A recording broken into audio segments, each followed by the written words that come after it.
దయతల సద్గురు బ్రహ్మరాజకు జై. గురుర్ బ్రహ్మ గురుర్ విష్ణు గురుర్దేవో మహేశ్వర గురు సాక్షాత్ పరబ్రహ్మ తస్మై శ్రీ గురవే నమః. దయతల సద్గురు బ్రహ్మరాజకు జై. ఇప్పుడు మనకు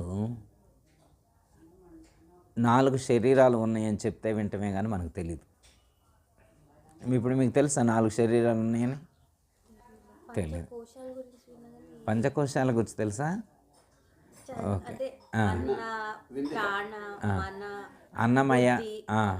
అన్నమయ ప్రాణమయ మనోమయ విజ్ఞానమయ ఆనందమయ ఇవి చెప్తారు కదా పంచకోశాలు. ఇప్పుడు ఆ పంచకోశాలకి ఈ 4 శరీరాలకి అవినాభావ సంబంధం ఉంటుంది. ఒక పాయింట్ ఆఫ్ వ్యూలో 4 శరీరాలని చెప్తారు, లేకపోతే 5 శరీరాలని చెప్తారు. ఒక పాయింట్ ఆఫ్ వ్యూలో పంచకోశాలని చెప్తారు. పంచకోశాలకు లోపల ఉండేటువంటిది చైతన్యం, ఆత్మ. మీరు ఏం పేరు? మీ పేరు హరిప్రియ. ఇప్పుడు హరిప్రియ గారు అంటే నేను అన్నారు కదా. ఇప్పుడు హరిప్రియ గారు లోపల ఉన్నారా బయట ఉన్నారంటే అదేంటి గురువుగారు, నేనే కదా హరిప్రియ గారిని, లోపల ఉంటావేంటి బయట ఉంటావేంటి అనుకుంటారు. అవునా కదా? సపోజ్ మీరు బాగా నిద్రపోతూ ఉన్నారు. ఇప్పుడు హరిప్రియ గారు అని పిలిచానుకోండి, శరీరం చెవులు ఇక్కడే ఉన్నాయి కానీ వినపట్టలేదు. అవునా కదా? ఇక్కడే ఉన్నారు మీరు, ఇటు నుంచి ఇట్లా ఒక మంచి సాంబ్రాణి అగరబత్తి వెలిగించి తీసుకెళ్తున్నారు, ముక్కులు ఓపెన్గానే ఉన్నాయి కానీ మీరు గుర్తించట్లేదు. ఎందుకు అంటే హరిప్రియ గారు ఇప్పుడు ఉన్నారా లేనా లోపల? హరిప్రియ గారు అంటే మామూలుగా ఎక్కడున్నారు అంటే గాఢ నిద్రలో ఉన్నారు. హరిప్రియ గారు నిద్రలో ఉన్నారు, గాఢ నిద్రలో ఉన్నారు హరిప్రియ గారు. మరి ఇప్పుడు పై కనిపించేది ఎవరు? హరిప్రియ గారి శరీరం. హరిప్రియ గారి శరీరం వేరు, హరిప్రియ గారు వేరు. హరిప్రియ గారు లోపల ఒక్కో సందర్భంలో ఒక్కో విధంగా వ్యవహరిస్తారు. ఓకే. ఇప్పుడు సపోజ్ మీకు తేలిగ్గా అర్థం కావాలంటే, ఇప్పుడు ఒక కారు ఉందనుకో, కారుకు 4 గేర్లు ఉంటాయి. First gear, second gear, third gear, fourth gear. అలాగే ఈ శరీరం అనేటువంటి కారుకు కూడా 4 గేర్లు ఉంటాయి. స్థూల సూక్ష్మ కారణ మహాకారణ అనేటువంటి దానికి జాగ్రత్త స్వప్నము సుషుప్తి తురియం అనేటువంటి 4 గేర్లు ఉంటాయి. మనకు ఒక్క గేర్ వేసుకొని ఫస్ట్ గేర్లో వెళ్ళటమే తెలుసు. అంటే ఫస్ట్ గేర్ అంటే ఇప్పుడు స్థూల శరీరం ఉందనుకోండి, ఇది ఎప్పుడు పనిచేస్తుంది అంటే జాగ్రత్త అవస్థలోనే పనిచేస్తుంది. జాగ్రత్త అవస్థలో స్థూల శరీరం పనిచేస్తుంది, స్వప్నావస్థలో సూక్ష్మ శరీరం పనిచేస్తుంది, సుషుప్తావస్థలో కారణ శరీరం పనిచేస్తుంది. గాఢ నిద్ర. స్వప్నానికి సుషుప్తికి వేరియేషన్ డిఫరెన్స్ తెలుసా మీకు? ఐడియా ఉంది ఏమన్నా? కళ్ళలు వచ్చేప్పుడు ఇప్పుడు మామూలుగా ఇప్పుడు మీరున్నారు, మీకు ఏమైనా కళ్ళు వస్తున్నాయి? ఇప్పుడు లేదు. ఇప్పుడు గాఢ నిద్రలో ఏమైనా ఉన్నారా మీరు? లేరు కదా. ఇప్పుడు మీరు జాగ్రత్త అవసరం ఉన్నారు. ఇప్పుడు స్థూల శరీరం మొత్తం పనిచేస్తుంది. స్థూల శరీరం అంటే 25 ఇంద్రియాలు పనిచేస్తాయి. మన శరీరంలో ఉన్నటువంటి అర్థమైందమ్మా? అన్ని ఇంద్రియాలు పనిచేస్తే దాని స్థూల శరీరం పనిచేస్తుంది అనుకోండి. ఇప్పుడు జాగ్రత్త అవస్థ అంటారు ఇది. ఈ జాగ్రత్త అవస్థ పనిచేసేప్పుడు స్థూల శరీరం పనిచేస్తుంది జాగ్రత్త అవస్థలో. అప్పుడు మీరు హరిప్రియ గారి బొట్టు పెట్టుకునే కాడు ఉంటారు. లోపల జీవుడు. ఇప్పుడు హరిప్రియ గారు అంటే నేనంటారు, నేననేది ఎవరు అనుకుంటున్నారు? జీవుడు. హరిప్రియ గారు బయట కనిపించే శరీరం కాదు. హరిప్రియ గారు లోపల ఉన్నారు. లోపల ఎక్కడ ఉంటారు? జాగ్రత్త అవస్థలో బొట్టు పెట్టుకునే కాడు ఉంటారు. తర్వాత పడుకున్న కాసేపటికి కళ్ళు వస్తున్నాయి. కళ్ళు వస్తే అప్పుడు స్థూల శరీరం పనిచేయట్లేదు, అప్పుడు సూక్ష్మ శరీరం పనిచేస్తుంది స్వప్నావస్థలో. అదే స్వప్నావస్థలో హరిప్రియ గారు ఎక్కడ ఉంటారు? కంఠస్థానంలో ఉంటారు. ఓకే. ఇక్కడ బొట్టు పెట్టుకుంటారు కొంతమంది. ఇక్కడ ఎందుకు పెట్టుకోవాలి బొట్టు అంటే ఇక్కడ కూడా ఉంటారు స్వప్నావస్థలో మీరు. ఓకే, అయిపోయింది. అలా కళ్ళు వస్తే కళ్ళు ఆగిపోయినాయి, గాఢ నిద్ర. మీ ఐడెంటిటీ కూడా మీకు తెలియట్లేదు. హరిప్రియ గారు ఉన్న విషయం కూడా తెలియదు, ఎక్కడున్నారో కూడా తెలియదు. మీరు ఈ లోకంలో ఉన్న విషయం కూడా మీకు తెలియనంత నిద్రపోతున్నారు. అంటే అప్పుడు కారణ శరీరం పనిచేస్తుంది. అప్పుడు కారణ శరీరం పనిచేసేప్పుడు హరిప్రియ గారు ఎక్కడ ఉంటారు? హృదయ స్థానంలో ఉంటారు. ఓకే, అర్థమైంది. ఇలా అయిన తర్వాత ఇంకొకటి ఉంటుంది అన్నమాట అవస్థ, తురియ అవస్థ అంటారు. అది తురియ అవస్థ అంటే అది సహజ సిద్ధంగా ఏర్పడేటువంటిది కాదు. ప్రయత్నపూర్వకంగా యోగ సాధన చేసేటువంటి సాధకుడు ప్రాణమును సహస్రార చక్రమునకు తీసుకువెళ్ళినప్పుడు, లేదా మనస్సుని సహస్రార చక్రమునకు తీసుకువెళ్ళినప్పుడు అది యోగ మార్గంలో లేదా ధ్యాన మార్గంలో ఏర్పడేటువంటి సమాధి స్థితి. దాన్ని పొందినప్పుడు కలిగేటువంటి అనుభూతి, దాన్ని తురియాస్త అంటారు, తురియము అంటారు. అప్పుడు ఇంకా జీవుడు ఇక్కడికి వెళ్తారు, సహస్రార చక్రం. ఇది మన ఒరిజినల్ ప్లేస్ అనమాట, స్వస్థానం అంటారు. ఇది హరిప్రియ గారు ఒరిజినల్ ప్లేస్ ఇది అనమాట, సొంత ఇల్లు ఇక్కడ ఉంటుంది మాడ దగ్గర, దాన్ని సహస్రార చక్రం అంటారు. ఓకే, ఇప్పుడు అందుకే కొంతమంది ఇక్కడ బొట్టు పెట్టుకుంటారు, ఇక్కడో బొట్టు పెట్టుకుంటారు, ఇక్కడో బొట్టు పెట్టుకుంటారు, ఇక్కడో బొట్టు పెట్టుకుంటారు. అసలైతే ఇక్కడ పెట్టుకోవాలి, ఇక్కడ పెట్టుకుంటే కానరాదు కాబట్టి ఇక్కడ పెట్టుకుంటుంటారు. ఎడ్జిలో పెట్టుకుంటారు, ఇక్కడ కాదు పెట్టుకోవాల్సింది, ఇక్కడ పెట్టుకోవాలి. శిఖ పెట్టుకుంటారు కదా, పరమశివుడు భక్తులు అన్నారు కదా, పరమశివుడు ఎక్కడ శిఖ ఇక్కడ పెట్టుకుంటారు కదా, శిఖ ఎక్కడ ఉందో బొట్టు అక్కడ పెట్టుకోవాలి. అక్కడ పెట్టుకుంటే కానరాదు కాబట్టి, తెలియదు కాబట్టి ఇక్కడ పెట్టుకుంటారు. ఇక్కడ ఏముండదు, కొంచెం పైకి పెట్టుకోవాలి. అర్థమైందా? ఇప్పుడు విష్ణు భక్తులు కూడా బొట్టు పెట్టుకున్నప్పుడు ఇలా పైదాకా అంటారు, ఇక్కడికి వెళ్ళి ఎడ్జ్ ఆపుతారు, ఇక్కడ ఇంకొంచెం పైకి అనాలి అంటే కనపడదు కదా, అంతవరకు ఇక్కడ వరకే పౌనిస్తాం. అంటే ఇక్కడ ఎందుకంటే ఇది మన లోపల సహస్రార చక్రం ఉంటుంది, సూక్ష్మ శరీరం లోపల. ఆ సూక్ష్మ శరీరం లోపల ఉండేటువంటి సహస్రార చక్రంలోనే మన శక్తి ఉంటుంది అనమాట, ఆత్మ ఉంటుంది. మాడ దగ్గర ఆత్మ ఉంటుంది, ఆత్మస్థానం అదనమాట. జీవుడు ఇక్కడ ఉంటాడు లోపల, అర్థమైందా? జీవుడు అటు ఇటు తిరుగుతుంటాడు. జీవుడు ఫస్ట్ ఇక్కడ ఉంటాడు, జాగ్రత్త అవస్థ ఏర్పడింది, కొంచెం అయిన తర్వాత ఇక్కడికి వెళ్తాడు, స్వప్న అవస్థ ఏర్పడుతుంది, ఇంకొంచెం ఇక్కడికి వెళ్తాడు, సుషిప్త అవస్థ ఏర్పడుతుంది. ఇక్కడికి వెళ్తే సమాధి స్థితి ఏర్పడుతుంది, అప్పుడు తురియ అవస్థ ఏర్పడుతుంది అనమాట. అప్పుడు మహాకారణ శరీరం పనిచేస్తుంది. ఇప్పుడు మీకు ఎన్ని శరీరాలు ఉన్నాయి? 4 శరీరాలు. జాగ్రత్త అవస్థలో స్థూల శరీరం పనిచేస్తుంది, స్వప్నావస్థలో సూక్ష్మ శరీరం పనిచేస్తుంది, సుషిప్తావస్థలో కారణ శరీరం పనిచేస్తుంది, తురియావస్థలో మహాకారణ శరీరం పనిచేస్తుంది. మీకు 4 శరీరాలు ఉన్నాయి. ఈ 4 శరీరాలు ఎవరి? మీయే. ఎవరి? మీయే. 4 శరీరాలు అన్న విషయం కూడా మీకు తెలీదు. మీకున్న విషయం, మీకు 4 శరీరాలు ఉన్నాయి అనే విషయం కూడా మీకు తెలియదు. 4 చోట్ల బొట్టు పెట్టుకునేది చూస్తున్నాం కానీ 4 శరీరాలు ఉన్నాయి, 4 అవస్థలు మనకు కలుగుతున్నాయి అన్నది కూడా తెలియదు. ఇది ఏమన్నా అమెరికాలో జరిగేదా, లేకపోతే ఎక్కడన్నా బయట ఎక్కడో జరిగేది? అమెరికాలో, రష్యాలో, అంతరిక్షంలో జరిగే మన శరీరంలో జరిగే మార్పులే కదా. మన శరీరంలో జరిగే మార్పుల్ని మనం గుర్తించట్లేదు, ఎందుకంటే మనకంత సమయం లేదు. మనం బయట వెతుకుతున్నాం కానీ లోపలికి వెతకలేకపోతున్నాం. మనం బయట వెతుకుతున్నాం కానీ లోపలికి వెతకలేకపోతున్నాం, లోపలికి చూడలేకపోతున్నాం. లోపల ఏం జరుగుతుందో కూడా చూడాలి కదా, బయటే కాకుండా లోపల ఏం జరుగుతుందో కూడా మనం గమనించగలగాలి. పరమాత్మ అంటే ఇప్పుడు దేవుడు ఎక్కడ ఉంటాడంటే పైకి చూస్తారు. దేవుడు ఎక్కడ ఉన్నాడంటే అందరు ఎట్లా అంటారు, ఫోటోలు ఉంటే ఫోటోకి దండం పెడతారు. రాముడో, కృష్ణుడో, వెంకటేశ్వర స్వామి, శివుడో, లేకపోతే ఇష్టదైవం ఒక్కొక్కరు ఉంటారు కదా. దేవుడు అనగలోనే ఎదురు కనిపించే విగ్రహాన్నో ఫోటోనో చూస్తారు. యంత్రం ఉంటే యంత్రాన్ని చూస్తారు, ఇట్లా చూస్తారు కదా. కొంతమంది ఏం చేస్తారు, దేవుడు అనగానే పైకి చూస్తారు, ఓ దేవుడు అంటారు. అంటే దేవుడు పైన ఉన్నాడు, దేవుడు పైన ఉన్నాడని నమ్మకం అనమాట. పైన అంతరిక్షంలో ఉంటాడా, వాళ్ళ నమ్మకం అది. అంతరిక్షంలో ఉంటాడనేది వాళ్ళ నమ్మకం. మరి అంతరిక్షంలో దేవుడు ఉంటే మనం ఇక్కడుండి చెప్తే అంత దూరం వినొస్తుందా? వినరాదు కదా. మీరు ఎంత మైకి పెట్టి చెప్పినా కానీ కొంతవరకే వెళ్తుంది కానీ ఆ పైకి వెళ్ళదు కదా అంతరిక్షంలోకి. కొంచెం ఆలోచించుకోవాలి. మనం చదివే పాటల్లో కానీ, మంత్రాల్లో కానీ, శ్లోకాల్లో కానీ, వీటిల్లో కూడా మనకు అర్థం తెలుస్తుంది కదా. మీరు భగవద్గీత చదివే అన్నారు కదా, భగవద్గీతలో పరమాత్మ ఒక శ్లోకం చెప్తారు 2వ అధ్యాయంలోనే అనుకుంటా. నవద్వార పురే దేహి, విన్నారా? నవద్వార పురే దేహి, పురము 9 ద్వారాలతో కూడి ఉన్న శరీరం, 9 ద్వారాలు ఉన్నటువంటి ఒక పురములో నేనున్నాను అన్నారు. నవద్వార పురే దేహి, దేహి అనేటువంటి వాడు ఊరేది ఇది. 9 ద్వారాలు ఉన్నటువంటి శరీరమే ఊరు. 9 ద్వారాలు ఉన్నాయి ఈ శరీరానికి, నవద్వారాలు ఉన్నాయని చెప్తారు కదా. మరి 9 ద్వారాలు ఉన్నటువంటి ఈ శరీరంలో నేను ఉన్నాను అని చెప్పారు. ఎవరు?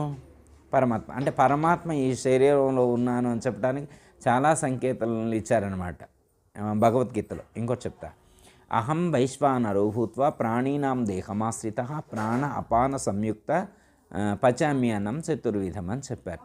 అహం నేను, వైశ్వానరో భూత్వా వైశ్వానర అగ్ని రూపంలో ఈ దేహమును ఆశ్రయించి ఉన్నాను. ఒక్క దేహం కాదు, ఈ ప్రపంచంలో ఉన్నటువంటి సమస్త ప్రాణికోట్ల యొక్క దేహాలయందు నేనే వ్యాపించి ఉన్నాను.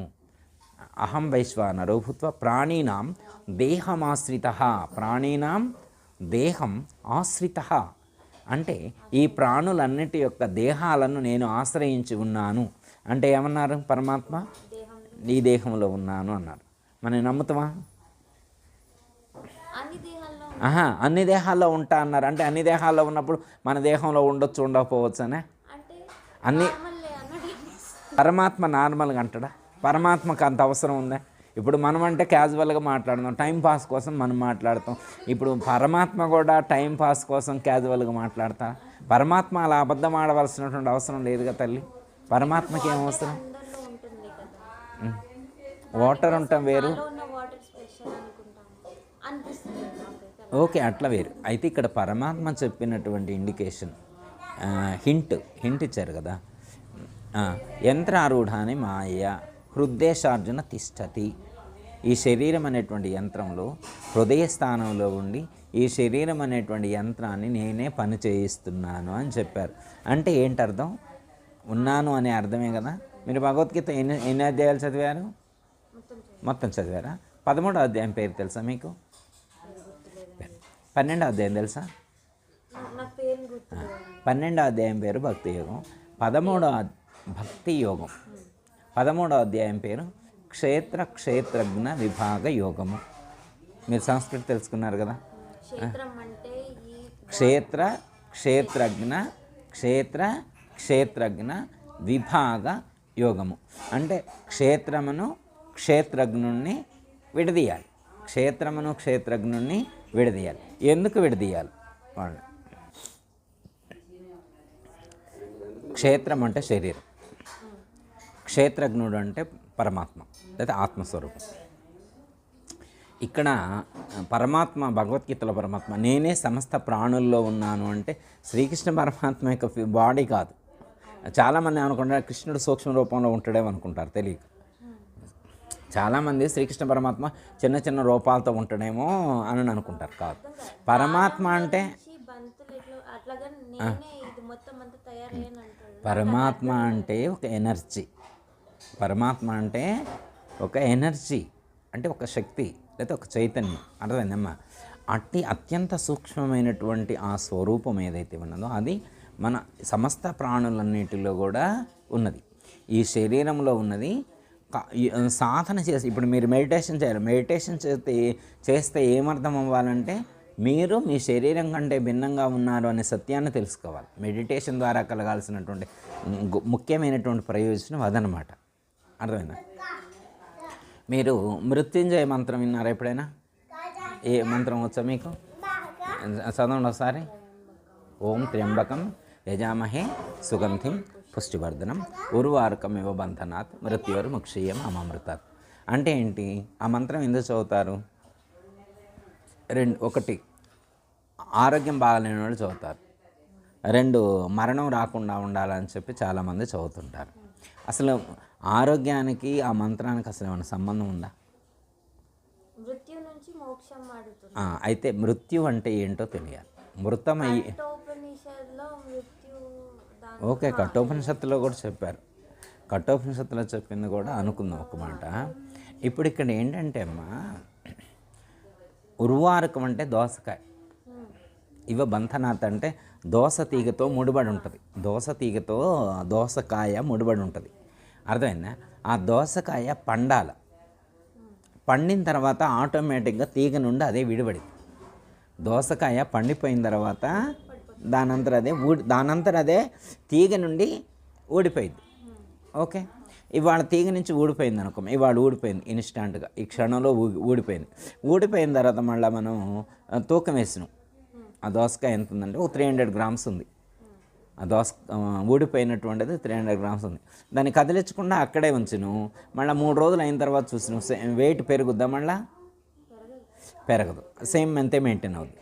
ఎందుకంటే అదే మీరు ఇంతగా 200 గ్రామ్స్ ఉన్నప్పుడు మీరు ఆ తీగకి అటాచ్మెంట్ అట్లే ఉంచి మీరు తూకం వేశారనుకోండి, 200 గ్రామ్స్ ఉంది. మళ్ళీ 1 వీక్ తర్వాత చూస్తే 250 గ్రామ్స్ అవుద్ది. ఎందుకు? తీగతో కనెక్ట్ అయింది. తీగతో కనెక్ట్ అవ్వడం వల్ల ఏమవుతుందంటే ఆ భూమిలో ఉన్నటువంటి సారాన్ని ఆ తీగ ద్వారా గ్రహించి ఆ దోసకాయలోకి ప్రసరితమయ్యేట్లుగా భూమిలో ఉన్నటువంటి శక్తి ఆ దోసకాయ ఎస్టాబ్లిష్ అవ్వడానికి దోహదం చేస్తుంది. ఎప్పుడైతే అది పండిపోయి తీగ నుంచి విడిపడిందో అప్పుడు ఇక అది ఎస్టాబ్లిష్ అవ్వదు, ఇంకా పెరగదు, అది కట్ అయిపోయింది. అర్థమైందా? అలాగే మనం కూడా ఈ ప్రకృతిలో అనేకమైనటువంటి జన్మలు తీసుకుంటూ ఉన్నాం.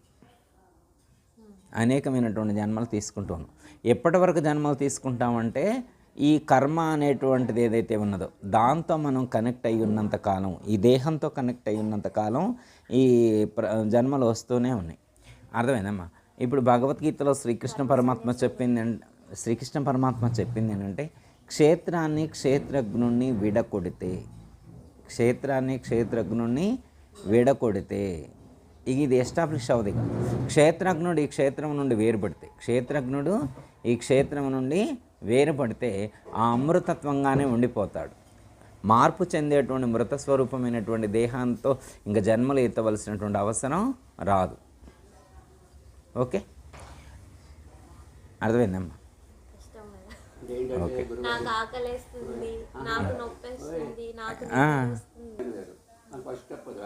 మెయిన్ అది వారు చెప్పింది, అది వేదాంతంలో చెప్పింది. అయితే అమ్మ అనుకోలేము. అయితే ఇక్కడేమో మనం విచారణ ద్వారా తెలుసుకోవడం. ఇవి దేన్ని విడివిడిగా విడదీసి పెట్టే కావు. ఇప్పుడు ఎట్లా అంటే అమ్మా, ఇప్పుడు షుగర్ అండ్ సాల్ట్ కలిపి వాటర్ అక్కడ పెట్టారు, మీరు తీసుకున్నారనుకోండి, మీరు తాగిన తర్వాత ఇందులో పంచదార ఉంది, ఉప్పు ఉందని అని చెప్పారనుకోండి, మీరు వాటిని విడగొట్టలేరు. కాకపోతే ఇవి కలిసి నేను గుర్తించగలుగుతాను. ఇక్కడ గుర్తించడం వరకే, విడగొట్టి ఇవ్వడం కాదు. వీటిని ఓన్లీ జ్ఞానం ద్వారా వేరు చేయటమే తప్ప ఫిజికల్గా వేరు చేయటం కాదు. ఇప్పుడు చేతిని, మనసుని, ఆత్మని వీటిని విడివిడిగా చేసేది కాదు. జ్ఞానము ద్వారా ఇవి దీనికి వేరువేరుగా ఉన్నవని గుర్తించడమే తప్ప దేన్ని చేతికి మనసుకి ఇట్లా విడదీసేటిది కాదు. ఓన్లీ వీటిని జ్ఞానము ద్వారా మాత్రమే మనం విచారించాలి. అట్లా అంతే.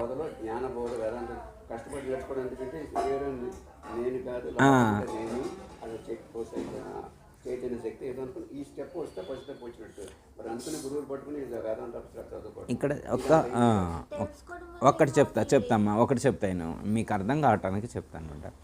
ఇప్పుడు దేవుడు శివాలయంలో ఉన్నాడు, శివలింగ రూపంలో ఉన్నారు, ఇది మనందరికీ చెప్తారు పెద్దలు. మనందరం కూడా దేవాలయానికి వెళ్తాం. వెళ్ళిన తర్వాత అక్కడ లైన్లో వెళ్తాం. వెళ్ళిన తర్వాత అక్కడ నంది ఉంటుంది. నంది కొమ్ముల మధ్యలో నుంచి చూడాలని చెప్తారు. ఎప్పుడైనా ఐడియా ఉంది మీకు? చూసారు ఎప్పుడైనా? ఓకే. అయితే ప్రత్యక్షంగా శివుడు దర్శనమిస్తూ ఉంటే నంది కొమ్ముల మధ్యలో నుంచి ఎందుకు చూడాలి అని ప్రశ్న ఎప్పుడైనా మీకు వచ్చిందా? అదే ఇప్పుడు మీకు సపోజ్ అమ్మ, మీరు దేవాలయానికి వెళ్ళారు, ప్రత్యక్షంగా శివుడు కనిపిస్తూ ఉన్నాడు. అసలు ప్రత్యక్షంగా శివుడు కనిపిస్తున్నాడు కదా, ఇట్లా చూడకపోతే కనపడ్డా. నంది కొమ్ముల మధ్యలో నుంచి కాకపోతే చూడు, నంది కొమ్ముల మధ్యలో నుంచి మీకు కనపడకపోవచ్చు. ఇట్లా డైరెక్ట్గా చూస్తేనే మంచిగా ప్లజెంట్గా మంచిగా ఉన్నట్లు కనిపిస్తుంది కదా. కానీ అక్కడ ఉన్నటువంటి పండిట్ ఏం చేస్తారంటే నంది కొమ్ముల మధ్యలో నుంచి చూడు, కొమ్ముల మధ్యలో నుంచి చూడని అంటారు. ఎందుకు అని అడగరు, కానీ కొమ్ముల మధ్యలో నుంచే చూస్తారు. అది జ్ఞానం. ఇక్కడ ఒక హింట్ ఇచ్చారు మన ఋషులు. నంది కొమ్ముల మధ్యలో నుంచే ఎందుకు చూడాలి అనే ప్రశ్న ఎవరికైనా వస్తే వాళ్ళప్పుడు గురువును సంప్రదించాలి. అది పండితుడు చెప్పడు, పండితుడికి తెలియదు, చూడాలంటాడు అంతే. ఎందుకు చూడాలంటే ఏదో శాస్త్రార్థం ఒకటి చెప్తారు, కానీ అది తప్పు ఉంటుందా? తప్పు ఉండదు. ఆయనకు అర్థం కాకపోవచ్చు, ఆయనకు తెలియాలని ఏమనుంది? అర్థమైందమ్మా? నంది రెండు కొమ్ములు ఏంటంటే అమ్మ, మనలో ఉండేటువంటి రెండు నేత్రాలకు సంకేతం. ఇలా కొమ్మును ప్రెజర్ చేసినప్పుడు ఆ ప్రెజర్ నేత్రాల మీద పడద్దు అనమాట. నేత్రాలకు మధ్యలో ఈ బొట్టు పెట్టుకునే కాడ ఆత్మ యొక్క జ్యోతి ప్రకాశిస్తూ ఉంటుంది. మనం ఇక్కడికి చూడాలన్నది ఇంటెన్షన్, కాకపోతే ఆ హింట్ ద్వారా మనకి మెసేజ్ అందించారనమాట. అర్థమైందా? ఇది ఉపదేశం తీసుకున్నప్పుడు తెలుస్తుంది. మీరు ఎప్పుడైనా ఒక గురువు దగ్గరికి వెళ్ళి ఉపదేశం తీసుకుంటే వారు ఇక్కడ మనకు భూమధ్య స్థానంలో బొట్టు పెట్టుకునే చోట ఆత్మను దర్శింప చేసినప్పుడు మీకు ఆ రోజు ఎందుకు మీకు అక్కడ అన్నారు అనేది మీకు అర్థమవుతుంది. రెండోది, మీరు దేవాలయానికి తిరుపతి వెళ్ళారు దర్శనానికి వెళ్తే దండం పెడతారు, 300 రూపాయలు టికెట్ కట్టారు. అక్కడికి వెళ్ళగానే మీ బాబు కూడా వచ్చింది, కొంచెం పెద్దోడైంది, కొంచెం నాలెడ్జ్ ఉంది. దండం పెట్టేప్పుడు మీరు కళ్ళు మూసుకున్నారు, మీ పిల్లవాడు కళ్ళు మూసుకోలేదు. చిన్న కళ్ళు మూసుకొని దండం పెట్టి అన్నారు. పిల్లవాడు ఏమంటున్నాడు, మనం 300 కట్టాం కదా, కళ్ళు మూసుకుంటే ఏం దేవుడు కనపడతారు, 300 కట్టాం కదా, మరి కళ్ళు మూసుకుంటే ఏం కనపడదు కదా, దర్శనం అంటే చూడాలి కదా అని చెప్తే పిల్లవాడు అడుగుతారు, తప్పు, కళ్ళు మూసుకొని దండం పెట్టు. కానీ అది కాదనమాట. మీరు ఇందాక కఠోపనిషత్తు కదా, దాంట్లో ఇది చెప్తారనమాట. చక్షురావృత్తం అమృతత్వం నిశ్చన్ నచికేతుడికి చెప్తారనమాట. నీ యొక్క నేత్రాలను బాహ్యంగా చూస్తే, బహిర్ముఖంగా చూస్తే దైవ దర్శనం కాదు. నీ యొక్క నేత్రాలను, నీ యొక్క దృష్టిని వెనక్కు తిప్పి, ఆవృత్తం చక్షు ఆవృత్తం, నీ యొక్క దృష్టిని ఆవృత్తం వెనక్కు తిప్పి చూస్తే నీ లోపల ఉండేటువంటి అమృతత్వం ఇష్టం, ఆ యొక్క అమృత తత్వాన్ని నీవు తెలుసుకోగలుగుతావు, దర్శించగలుగుతావు అన్న. అర్థమైందా? ఇప్పుడు మనం దృష్టిని ఎటు తిప్పాలి, లోపలికి తిప్పాలి.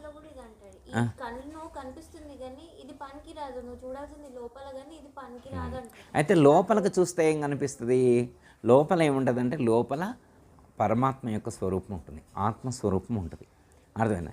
ఇప్పుడు ఇందాక మీ హిరణ్మయ్య అని మీ పేరు హరిప్రియ. ఇప్పుడు హరిప్రియ గారు ఈ శరీరంలో ఎక్కడున్నారు అంటే తెలియదు అంటారు. ఒకవేళ గురుముఖత విచారిస్తే బొట్టు పెట్టుకునే కాడు ఉన్నారు అని చెప్తారు. లోపల ఎలా ఉన్నారు అంటే ఇలా నువ్వు వెళ్ళచ్చు.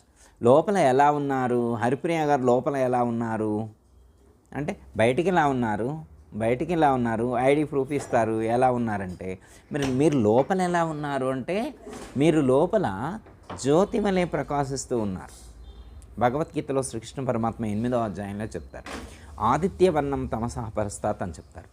ఆత్మ ఎలా ప్రకాశిస్తుంది అంటే సూర్యుని యొక్క ప్రకాశం ఎలా ఉందో అలా ప్రకాశిస్తారు. మీరు సూర్యుని యొక్క ప్రకాశం వలె మీరు ప్రకాశిస్తూ ఉన్నారు అని చెప్పారు. ఓకే, హరిప్రియ గారు ఎలా ఉన్నారు, సూర్యుని యొక్క కాంతి వలె ప్రకాశిస్తూ ఉన్నారు. ఓకే, ఇప్పుడు దీపం వెలిగించారు, పట్టపగలే కదా దీపం ఎందుకు వెలిగించారు, డే టైమే కదా, నైట్ టైం కాదు కదా. మీరు వెలుగుతున్నారు కదా, మీరు లోపల జ్యోతి వల్లే వెలుగుతున్నారు, అవునా కదా. హరిప్రియ గారు ఎలా ఉన్నారు, జ్యోతి వల్లే. ఎక్కడున్నారు జ్యోతి వల్లే, బొట్టు పెట్టుకునే కాడన్నారు. ఎప్పుడన్నా నమ్మకం కుదిరిందా మీరు జ్యోతి వల్లే లోపల ఉన్నారని? ఏదో పుస్తకాలు చెప్తే వింటాము ఇట్లా. ఇంకోటి మీకు ఆకాశ దీపం వెలిగిస్తారు కార్తీక మాసంలో. ఎప్పుడు ఆకాశ దీపం అంటే ఏంటి, దీపం ఎక్కడ వెలగాల, దీపం ఎక్కడ వెలుగుతుంది అంటే ఆకాశంలో వెలుగుతుంది అని చూపిస్తారు. పైన ఉన్నది ఆకాశం అక్కడ కాదు, మన శరీరంలో ఇక్కడ కంఠస్థానం ఆకాశం ఉంటుంది, దానిపైన భూమధ్య స్థానం ఉంటుంది అనమాట. ఆకాశాన్ని దాటి ఆ పైన ఉంటుంది అనమాట. అంటే ఇక్కడ బొట్టు పెట్టుకునే కాడ మన శరీరంలోనే వెలుగుతుంది అనేటువంటి దానికి సంకేతంగా అక్కడ చెప్తారు. ఆకాశ దీపం వెలిగిస్తారు. అక్కడ ఉన్నటువంటి ధ్వజస్తంభం మన శరీరంలో ఉన్నటువంటి వెన్నెముకకు సంకేతం. వెన్నెముకను ఆశ్రయించుకొని సుషుమ్నా నాడి ఉంటుంది. ఆ సుషుమ్నా నాడిని ఆశ్రయించి 7 చక్రాలు ఉంటాయి, సూక్ష్మ, వాటిని ఎనర్జీ పాయింట్స్ అంటారు, శక్తి కేంద్రాలు అంటారు. మూలాధార అవి ఎక్కడుంటాయో తెలుసా, సూక్ష్మ శరీరంలో ఉంటాయి, మన స్థూల శరీరంలో కాదు. మన స్థూల శరీరంలో అవి ఉండవు. మన యొక్క సూక్ష్మ శరీరంలో సుషుమ్నా నాడి ఉంటుంది. ఆ సుషుమ్నా నాడిని ఆశ్రయించుకొని 7 చక్రాలు ఉంటాయి. ఇడానాడి అంటే ఎడముక్కులో ఉంటుంది, పింగళనాడి అంటే కుడిముక్కులో ఉంటుంది, వెన్నెముక మధ్యలో సుషుమ్నా నాడి ఉంటుంది. మొత్తం 72,000 నాడులు. అందులో 10 ముఖ్యమని చెప్పారు, అందులో ఇవి 3 ముఖ్యమైనవి, ఇడ, పింగళ, సుషుమ్న.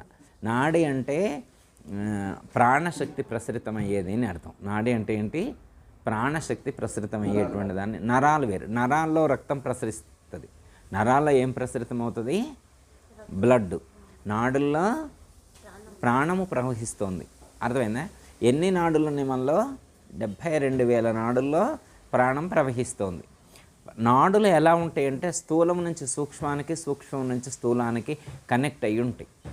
స్థూల శరీరంలో నుంచి సూక్ష్మ శరీరానికి, సూక్ష్మ శరీరంలో నుంచి స్థూల శరీరానికి కనెక్ట్ అయ్యి ఉంటాయి నాడులు. అర్థమైందా? ఇప్పుడు సపోజ్ ఉదాహరణకి మీరు కంటికి కనిపించని, మీ కంటికి ఎంఆర్ఐ స్కానింగ్కి కూడా కనిపించకుండా ఉంటే దాన్ని సూక్ష్మం అంటారు. అర్థమైందా? ఇప్పుడు సపోజ్ అట్లా సూక్ష్మంగా అంటే మైక్రోస్కోప్కి అందనటువంటివి అట్లా ఉద్దేశం కాదు. అర్థమైందమ్మా? విత్ మైక్రోస్కోప్ కూడా కనిపించినటువంటివి. ఓకే. ఇప్పుడు సపోజ్ ఉదాహరణకి ఇప్పుడు చిన్నది కాదు, ఇది ఎంత ఉందో దీనికి కొంచెం పెద్దగానే ఉంటుంది. కంటికి కనిపించకుండా ఉంటుంది కానీ దీనికంటే ఎక్కువగానే ఉంటుంది. పెద్ద సూక్ష్మం అంటే చిన్నదని కాదు, కంటికి కనిపించకుండా ఉంటుంది అనే ఉద్దేశమే తప్ప చిన్నగా ఉంటుందని కాదు. సూక్ష్మం అంటే చిన్నగా ఉండేదని కాదు. అర్థమైందా? ఇప్పుడు సినిమాల్లో దయ్యాలను చూపిస్తారు కదా, ఎలా వెళ్తుంటుంది వస్తుంటుంది అన్నట్టు. అంటే అది మనకు అర్థం కావటం కోసం చెప్పారు. కానీ సూక్ష్మ శరీరం అంటే దీనికి ఎనర్జీ శరీరం, శక్తి శరీరం. అది కొంచెం స్ప్రెడ్ అయి ఉంటుంది మనకు కొంచెం. ఓకే. తర్వాత ఇది ఇందాక గురుగారు చెప్పిన రెండో పాయింట్ ఏంటంటే ఇది నంది ఏమో జీవుడి సంకేతం, అది పరమాత్మ సంకేతం. ఈ స్థితి నుంచి ఆ స్థితి కడమని మామూలు పురాణ పొంది తర్వాత ఇక్కడ ఒక్క మాట చెప్తా. ఇప్పుడు చెప్తున్నాను. ఇప్పుడు ప్రాణం ఉంది కదా, ప్రాణం లోపలికి వెళ్తుందా బయటకు వస్తుందా? ప్రాణం సూక్ష్మ శరీరాన్ని సూక్ష్మ శరీరాన్ని వదిలేద్దాం. ఇప్పుడు గాలి పీల్చుకొని విడిచిపెడుతున్నారా లేదా? మీరు గాలి పీల్చుకున్న విడిచిపెడుతున్నారా లేదా? ఆ గాలి లోపలికి ఎక్కడ వరకు వెళ్తుంది, ఎక్కడి నుంచి రిటర్న్ అవుతుంది ఎప్పుడన్నా గమనించారా?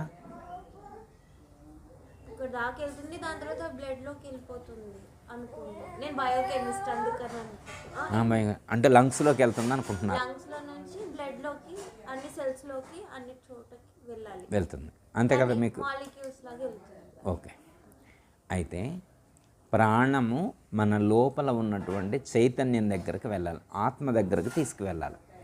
ఈ జీవుడు ప్రాణమునందు ఉంటాడు, జీవుడు ప్రాణమునందు ఉంటాడు. ఈ జీవుణ్ణి సహస్రార చక్రంలోకి తీసుకువెళ్తే ఈ శరీరాన్ని ధరించినటువంటి లక్ష్యం పూర్తవుతుంది.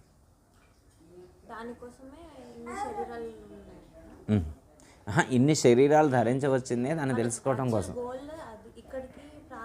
రీచ్ అవ్వాలి. భగవద్గీతలో 8వ అధ్యాయంలో చెప్తారు, మూఢ్యాత ఆత్మనః ప్రాణమాస్థితో యోగధారణ అంటారు. యోగ సాధన ద్వారా మీ యొక్క ప్రాణమును మూర్తి స్థానంలో ధారణ చేసి ఉంచండి. ఇది ఒక పద్ధతి, ఇది యోగ పద్ధతి. ఇలా మీరు చేయకపోయినా కానీ సమస్త ప్రాణులన్నింటి యందు చరాచర జగత్తునంతటా కూడా పరమాత్మే అనుస్యూతమే వ్యాపించి ఉన్నాడు అని తెలుసుకోండి. సర్వమనందు పరమాత్మ వ్యాపించి ఉన్నాడు అని తెలుసుకోవచ్చు. లేకపోతే ఇక్కడికి చేర్చితే కూడా మీకు ఆ జ్ఞానం అనుభూతికి అందుతుంది. ఇప్పుడు అంతా రామమయం, ఈ జగమంతా రామమయం అని చెప్పారు, విన్నారా ఎప్పుడన్నా? అంటే ఏంటి అర్థం? అంతా రామమయం, ఈ జగమంతా రామమయం అంటే మీకు ఏమర్థమైంది? అంతా రాముడే ఉన్నాడు అంటే ఎట్లా? మీరు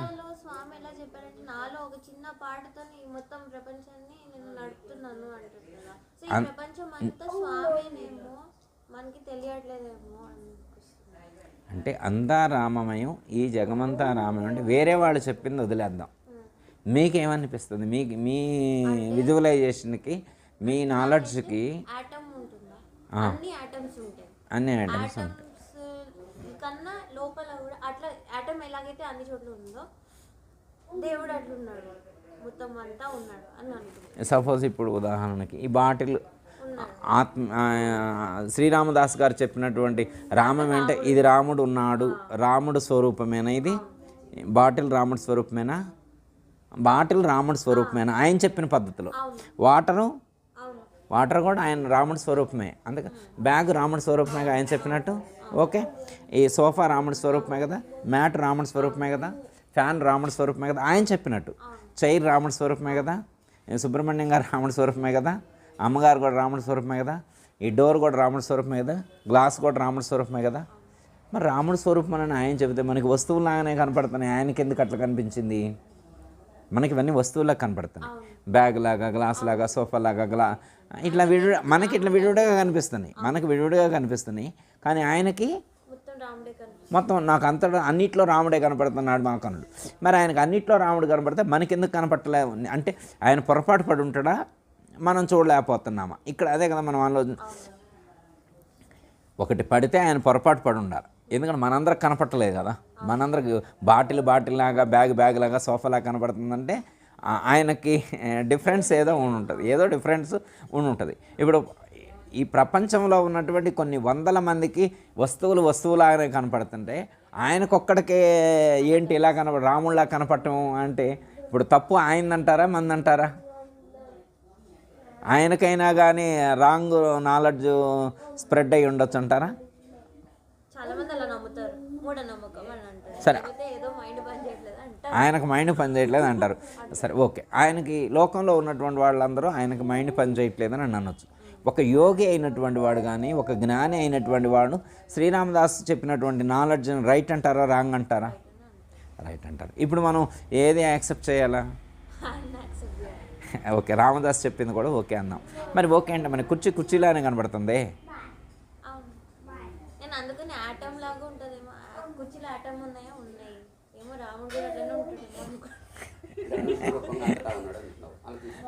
అణుస్వరూపంగా అంతటా ఉంటాడు అంటే దృక్కోణం, మనం చూసేటువంటి పాయింట్ ఆఫ్ వ్యూ, మనం భౌతికాన్ని భౌతికంగానే చూస్తున్నాం. ఆ భౌతికం వెనకాతల ఉండేటువంటి ఆ సూక్ష్మమైనటువంటి ఆ ఆత్మతత్వాన్ని, ఆ రామతత్వాన్ని అతను దర్శించాడు. రాముడు అంటే దశరథుడు గర్భాన జన్మించినటువంటి పాంచభౌతికమైనటువంటి శరీరం కాదు. ఇప్పుడు శ్రీకృష్ణుడు అంటే దేవకీ వసుదేవుల గర్భమునందు జన్మించినటువంటి శరీరం కాదు. పాంచభౌతికమైనటువంటి శరీరం ఎప్పుడైనా నశించిపోయింది. జాతస్య హి ధ్రువో మృత్యు ధ్రువం జన్మ మృతస్య. శ్రీకృష్ణ పరమాత్మే చెప్పాడు, ఎవరి శరీరమైనా నశించిపోయిద్దని చెప్పారు. ఈవెన్ రాముడి శరీరం ఇప్పుడు ఉంది. రాముడి శరీరం ఉందా ఇప్పుడు? కృష్ణుడి శరీరం ఉందా? మన శరీరం ఉంటుందా? మన శరీరాల కంటే వారి శరీరం కూడా ప్రత్యేకత ఏం కాదు. కాకపోతే వారి శరీరం కొంచెం దివ్యమైనటువంటి శక్తులు, మహిమలు కలిగి ఉంటుంది. డిఫరెంట్ కొంచెం ఉంటుంది. మన శరీరానికి అవి ఉండకపోవచ్చు. జన్మ కర్మచమే దివ్యం ఏమం యో వేత్తి తత్వతః అని చెప్పి 4వ అధ్యాయంలో చెప్తారు. మన శరీరాలకు పరమాత్మ యొక్క శరీరానికి ఉండే డిఫరెన్స్ ఏంటంటే అది దివ్యమైనటువంటిది. ఆ యొక్క జన్మ కానీ, ఆ శరీరం ద్వారా చేయబడేటువంటి కర్మలు కానీ అవి దివ్యమైనటువంటివి. మానవుల శరీరాలు అలాంటివి నాది కాదు, నాది ఒక స్పెషలైజేషను అని పరమాత్మ చెప్పారు. అజోపిస నవ్యేయాత్మ భూతానాం ఈశ్వరోపిసం ప్రకృతిని స్వామధిష్టాయ సంభవామ్యాత్మ మాయే అని చెప్పారు. నాకు శరీరం లేదు, నాకు శరీరం లేదు, జన్మ లేదు, కర్మ లేదు, నాకేమీ లేవు. కాకపోతే అజహ అంటే నాకు పుట్టుక లేదు. అర్థమైందమ్మా? నాకు పుట్టుక లేదు, మరణము లేదు. కానీ నేనే కావాలని లోక కళ్యాణం కోసం ఈ ప్రపంచంలో ఉన్నటువంటి, ఈ ప్రకృతిలో ఉన్నటువంటి ధర్మాన్ని బ్యాలెన్స్ చేయటం కోసం, ధర్మాన్ని స్థాపించటం కోసం నేను మళ్ళీ ఒక శరీరాన్ని ధరించవచ్చాను. ఎక్కడైతే అధర్మం పెరుగుతుందో ఆ అధర్మాన్ని నేను సరిచేస్తాను అని చెప్పాడు. అంటే పరమాత్మకు శరీరం లేదు కానీ శరీరాన్ని ధరించాడు. ఒక స్పెషలైజేషన్ కూడి ఉన్నటువంటి శరీరం అంతే. అది ఆ శరీరమైనా నశించేదే, ఈ శరీరమైనా నశించేదే. ఇక్కడ పరమాత్మ చెప్పేదేనండి, నా శరీరాన్ని నడిపించే చైతన్యం ఏదైతే ఉన్నదో ఆ చైతన్యమే నీ శరీరాన్ని కూడా నడిపిస్తుంది అని చెప్పారు. అర్థమైందమ్మా? పరమాత్మ, శ్రీకృష్ణ పరమాత్మ శరీరాన్ని, శ్రీరామచంద్రమూర్తి యొక్క శరీరాన్ని, పరమేశ్వరుడి యొక్క శరీరాన్ని, పార్వతీదేవి యొక్క శరీరాన్ని, విష్ణుమూర్తి యొక్క శరీరాన్ని, లక్ష్మీదేవి యొక్క శరీరాన్ని, బ్రహ్మదేవుడి యొక్క శరీరాన్ని, సరస్వతీదేవి యొక్క శరీరాన్ని, త్రిమూర్తులు త్రిమాతల యొక్క శరీరాలను నడిపించేటువంటి చైతన్యము, శక్తి ఏదైతే ఉన్నదో అట్టి చైతన్యము, అదే శక్తి నీలో కూడా ఉన్నది. నీ శరీరాన్ని నడిపించేటువంటిది కూడా ఆ శక్తే. నీ శరీరాన్ని నడిపేది వేరు, నా శరీరాన్ని నడిపేది వేరే కాదు అని చెప్పారు. మీరు శ్రీకృష్ణుడు ధ్యానం చేస్తున్నట్టు, పరమేశ్వరుడు ధ్యానం చేస్తున్నట్టు ఇమేజెస్ చూస్తున్నారు ఎక్కడన్నా? మరి వాళ్ళు దేవుళ్ళా కాదా? మరి వాళ్ళు దేవుళ్ళు అయితే వాళ్ళు ఏమైనా ధ్యానం చేయాలా? స్వయం శివుడు ఆయన రూపం అంటే ఇది శివపురాణంలో అయితే ఆయన మన కోసమని ఈ శరీరం ధరించాడు. అంటే ఆయన అసలు స్వరూపం వేరే కదా అసలు స్వరూపాన్ని ధ్యానం చేసుకుంటారు కదా. మరి మనం ధ్యానం చేయాల్సింది కూడా ఏ రూపాన్ని? మన అసలు రూపాన్ని. ఆయనకు 2 రూపాలు ఉన్నాయి కదా, ఆయనకు 2 రూపాలు ఉన్నాయా లేవా? బయటికి కనిపించేదోటి, లోపల ఉన్నదోటి. పరమేశ్వరుడికి బయటికి కనిపించేదోటి, లోపల ఉన్నదోటి. శ్రీకృష్ణ పరమాత్మ బయటికి కనిపించేదోటి, లోపల ఉన్నదోటి. అదే కదా హరిప్రియ గారికి కూడా బయటికి కనిపించేదోటి, లోపల ఉండేదోటి. ఓకే, ఇప్పుడు హరిప్రియ గారు అంటే ఎవరంటారు? నేను అంటారా అనరా? మీరు ఎక్కడ నుండి పలుకుతున్నారు? లోపల నుండి పలుకుతున్నారా, బయట నుండి పలుకుతున్నారా? మీరు లోపల నుండి బయట చూస్తున్నారా, బయట నుండి లోపల చూస్తున్నారా? మరి మీరు లోపలే ఉన్నారు కదా, మరి డౌట్ ఎందుకు? మీరు బయట ఇంకా దానికి అంత ఆలోచించేది ఏముంది? మీరు అమ్మ మీరు లోపల ఉన్నారు. ఎలా ఉన్నారంటే జ్ఞాన రూపంతో ఉన్నారు. మీరు లోపల ఎలా ఉన్నారు? జ్ఞాన రూపంతో ఉన్నారు, జ్ఞానంగా ఉన్నారు, తెలివిగా ఉన్నారు. దీనికే మీకు ప్రజ్ఞానం బ్రహ్మ అనే వాక్యం విన్నారు ఎప్పుడైనా? ఋగ్వేదం యొక్క మహావాక్యం. ఓకే, ఋగ్వేదం యొక్క నేను చెప్తున్నాను, ఋగ్వేదం యొక్క మహావాక్యం ప్రజ్ఞానం బ్రహ్మ విన్నారు కదా. ఒక్క మాట చెప్తా. ప్రజ్ఞానం బ్రహ్మ అర్థమైందా? ప్రజ్ఞానం బ్రహ్మ అంటే ప్రకృతి యందు ఉన్నటువంటి జ్ఞానమే బ్రహ్మము, ఇది అర్థం. ప్రకృతి యందు ఉన్న జ్ఞానమే బ్రహ్మము. ప్రకృతి అంటే ఏంటి? శరీరం. ప్రకృతి అంటే శరీరం. ఈ శరీరమునందు ఉండి తెలుసుకునేటువంటి జ్ఞానం ఏదైతే ఉన్నదో, ఈ ప్రకృతి యందు ఈ శరీరమునందు ఎరిగేటువంటి జ్ఞానం, తెలుసుకునేటువంటి జ్ఞానం ఏదైతే ఉన్నదో అదే బ్రహ్మము. ఒక్క నిమిషం, అర్థమైనా? ప్రకృతి యందు ఉన్న జ్ఞానమే బ్రహ్మం అంటే ఈ శరీరమునందు ఇప్పుడు వినే జ్ఞానం ఉందా? ఒకటి వింటున్నాం కదా, ఆ వినే జ్ఞానం. కన్నుతో చూస్తున్నాం కదా, చూసే జ్ఞానం. ముక్కుతో వాసన ఎరుగుతున్నాం కదా, వాసన ఎరిగే జ్ఞానం. నాలుగుతో రుచి ఎరుగుతున్నామా, రుచి ఎరిగే జ్ఞానం. చర్మం ద్వారా స్పర్శ ఎరుగుతున్నామా, స్పర్శ ఎరిగే జ్ఞానం. శబ్దాలు, స్పర్శలు, రూపాలు, రుచులు, వాసనలు ఇవన్నీ ఎరుగుతున్నామా లేదా? ఎరిగేవాళ్ళు లోపల ఉన్నారా, బయట ఉన్నారా? లోపల. అదిగో లోపల ఉండి ఇవన్నీ ఎరిగేటువంటి జ్ఞానం ఏదైతే ఉన్నదో అది ఆత్మస్వరూపం, అదే బ్రహ్మము. ఇది ఋగ్వేదం మొత్తం 10,000 మంత్రాలు చదివితే వచ్చిన మొత్తం చదివితే తేల్చినటువంటి సారాంశం ఋగ్వేదంలో. అది ఋగ్వేదం మొత్తం లో ఉన్నటువంటి 10,000 మంత్రాలని అధ్యయనం చేసి వాటి యొక్క ఎసెన్స్ తీశారు. 10,000 మంత్రాల యొక్క ఎసెన్స్ ఒక్క వాక్యంలో చెప్పారు. మహావాక్యం అంటే ఏంటి? గొప్ప వాక్యం, చిన్న వాక్యం కానీ దాంట్లో చాలా పెద్ద అర్థం. పెద్ద అర్థం అంటే ఏంటి అర్థం? 10,000 మంత్రాల అర్థం అది. 10,000 మంత్రాల అర్థం ఒక్క వాక్యంలో చెప్పారు. అంటే 10,000 మంత్రాలు నువ్వు చదవాల్సినటువంటి అవసరం లేదు. 10,000 మంత్రాలు చదివినా కానీ తేలే ఎసెన్స్ ఇదే. ఏమిటి అది? ప్రజ్ఞానం బ్రహ్మ. ప్రకృతి అంటే శరీరము, శరీరంలో ఉన్నటువంటి ప్రకృతి యందు ఉన్న జ్ఞానము, శరీరంలో ఉండేటువంటి జ్ఞానం. ఏం జ్ఞానం ఉంది? వినే జ్ఞానం ఉంది, చూసే జ్ఞానం ఉంది, వాసన ఎరిగే జ్ఞానం ఉంది, రుచి ఎరిగే జ్ఞానం ఉంది, స్పర్శ ఎరిగే జ్ఞానం. ఇప్పుడు మీకు లోపల వినేవాళ్ళు వేరే, చూసేవాళ్ళు వేరే, రుచి ఎరిగే ఎంత 5 ఉన్నారా? ఒక్కళ్ళే ఉన్నారా? ఒక్కళ్ళేనా? 5 లేరా? ఒక్కళ్ళేనా ఉంది? ఆ ఒక్కరెవరు లోపల ఉండి ఎరిగేది? మీరేనా? ఇంకా వేరే ఎవరన్నా మీ అసిస్టెంట్ పెట్టుకున్నారా? మీరేనా? లేదు, మీరు కాదు, ఇంకా వేరే ఎవరో ఉన్నారు ఎరిగేవాళ్ళు. నిజమా? మీరు ఒక్కరే ఉన్నారా? మీరే వింటున్నారా? మీరే చూస్తున్నారా? మీరే వాసన తెలుసుకుంటున్నారా? మీరే రుచి ఎరుగుతున్నారా? నిజంగా? మరి మీరే ఉంటే మీరే బ్రహ్మము, మీరే ఆత్మ. ఆ ఎరిగే జ్ఞానమే బ్రహ్మము. ఇది నేను చెప్పలా, ఋగ్వేదంలో ఉన్నటువంటి 10,000 మంత్రాలను వాళ్ళు పరిశోధన చేసి పరిశీలించి దాని ఎసెన్స్ అందించారు. అర్థమైందా? ఇంకెందుకు సందేహం? జ్ఞానం కలిగితే సుఖాలు అలా వచ్చేస్తాయి, బాధలు ఏం పోతాయి. ఇదే జ్ఞానం. అంటే ఒక్క నిమిషం. అయితే ఆత్మజ్ఞానం తెలుసుకున్నటువంటి వాడికి ఈ దుఃఖాలు ఉండవు అంటారు. దుఃఖాలు ఉండవు, రైట్. అయితే ఇక్కడ ఏంటంటే ఈ ప్రపంచంలో ఎవరు కర్మ చేస్తే వాళ్ళే కర్మఫలాన్ని అనుభవించాలి. కర్మ చేసిన వాళ్ళే కర్మఫలాన్ని అనుభవించాలి. కర్మ ఎంతమంది చేస్తారు? మీలో కర్మ చేసేది ఎంతమంది? మీరు కాదు, మీరు మీ పనిముట్లతో చేయిస్తున్నారు. మీకు 3 పనిముట్లు ఉన్నాయి, త్రికరణాలు. మీరు ఎలాగైతే సారథి రథం నడుపుతాడు అలాగా ఆ కాన్సెప్ట్ అంటున్నాను. ఇవన్నీ నా కోసం పనిచేసేవి ఇన్స్ట్రుమెంట్స్, పరికరాలు అవి. వాటితో మీకేం పని? మీరు లోపల కదా ఉంది. అర్థమైందా? వేస్తుంది కదా, బాధ వేస్తుంది, నొప్పి వస్తుంది, వస్తుంది. దీనికి కూడా మనకి చెప్పారనమాట. మరి ఇంత జ్ఞానం తెలుసుకున్న తర్వాత మరి కర్మ చేసిన వాళ్ళు అనుభవిస్తారంటే, ఇప్పుడు జ్ఞానం తెలుసుకుంటే దుఃఖాలు ఉండవు, కర్మ ఉండదు, కష్టం ఉండదు అని అన్నారు కదా, అది రాంగ్ అవుతుంది కదా. అయితే కర్మ ఎప్పుడు ఉంటుందంటే, మీ లోపల ఉన్న మీరున్నారు కదా, ఇవన్నీ చేసేది ఎవరు? మీరు కదా. మీరు ఈ శరీరంతో అటాచ్మెంట్ పెట్టుకొని ఉన్నంతకాలం దుఃఖం కలుగుతూనే ఉంటుంది. మీరు శరీరంతో అటాచ్మెంట్ పెట్టుకొని ఉన్నంతకాలం దుఃఖం కలుగుతుంది. దీనికి ఇప్పుడు క్షేత్రాన్ని క్షేత్రజ్ఞుని విభజించమన్నారు భగవద్గీతలో.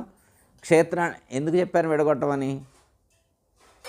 ఇప్పుడు నేను కారు ఒక్క నిమిషం చదువుతున్నాను, ఒక్క నిమిషం.